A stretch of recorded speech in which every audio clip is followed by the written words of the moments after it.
యేసుక్రీస్తు నామంలో పరిశుద్ధాత్మ ఆశీర్వాదమును ప్రతిరోజు చూస్తూ ప్రతిరోజు ఆశీర్వాదం పొందుకుంటున్న ప్రతి ఒక్కరికి హృదయపూర్వక వందనాలు తెలియజేస్తూ ఉన్నాను.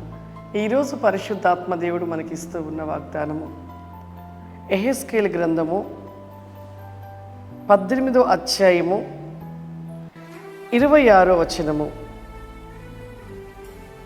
నీతిపరుడు తన నీతిని విడిచి పాపమును చేసిన యెడల అతడు దానిని బట్టి మరణము నొందును.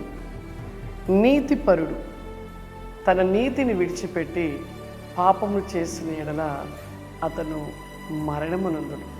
నిజమే, ఎంతోమంది కూడా మొదటిలో ఉంటున్న స్థితి దేవుని తెలుసుకొని రక్షణ తీసుకొని దేవునిలో సత్యంగా నడుస్తూ కొంతకాలం తర్వాత ఎలా అవుతారంటే అవినీతిలోనికి వెళ్తారు.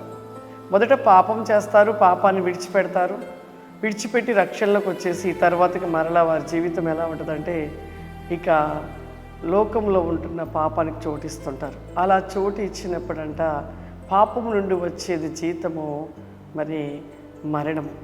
ఆ మరణం అంట మన వెంటాడుతూ ఉంటుందంట. చాలామంది లోకంలో చూస్తున్నాం. పేరుకు మాత్రం క్రైస్తవులను పేరు ఉంటుంది, కానీ మనం ఎలా ఉంటున్నామంటే నిలువెచ్చని స్థితిని కలిగి ఉంటున్నాం.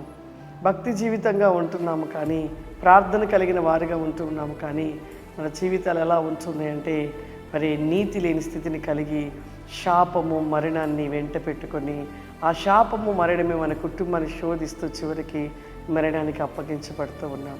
అందుకే నీతిపరుడంట తన పాపమును విడిచిపెడితే మరణము నొందుతాడంట. ఒకవేళ నీతిమంతుడు పాపమును చేసి ఆ పాపాన్ని మరలా తెలుసుకొని ఆ పాపాన్ని విడిచిపెట్టి నీతి మార్గంలో నడుస్తున్నంట తిరిగి మరలా తను జీవింపగలుగుతూ ఉంటాడంట. కాబట్టి మన జీవితంలో అటువంటి పాపం ఏదైనా ఉన్నట్లయితే పాపాన్ని తొలగించుకొని తిరిగి మరలా మన జీవితంలో నీతి యథార్థత సత్యాన్ని కలిగి ఉన్నప్పుడు దేవుడు మన దీవించి ఆశీర్వదిస్తాడు. ప్రార్థన చేసుకుందాం. సర్వశక్తివంతుడా దేగల తండ్రి, నీకు వందనాలు చెల్లిస్తున్నాం ప్రభా.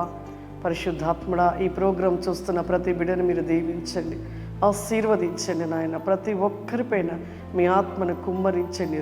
దినము కూడా నీ అభిషేకము చేత నీ ఆత్మ చేత ప్రభా ప్రతి ఒక్కరు నింపబడాలయ్యా.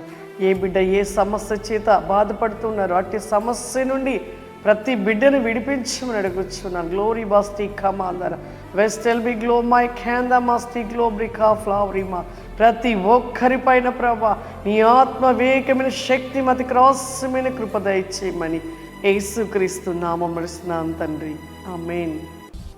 God bless you. దేవుడు మిమ్మల్ని దీవించును గాక. ఆమేన్.